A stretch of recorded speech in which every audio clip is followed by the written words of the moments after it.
how to record your screen on Snapchat. So if this video helps you, click that subscribe button and that bell icon on so you will be updated after our new uploads in this channel.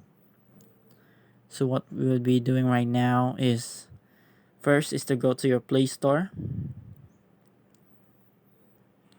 And in your Play Store, go to the search bar and search Snapchat.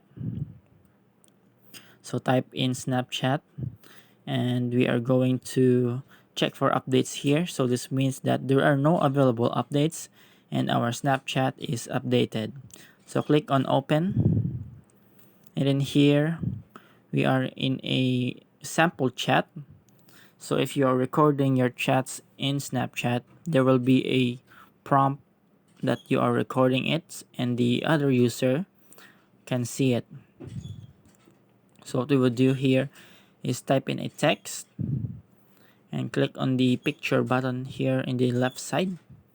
So through this, we are creating a bug that will disallow the alert on recording.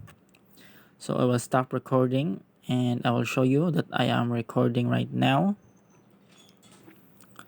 So that is here. As you can see that my phone is recording right now. And if you go back, then there will be no alert that you are recording these chats. So that is the tutorial. I hope this helps and see you on the next video.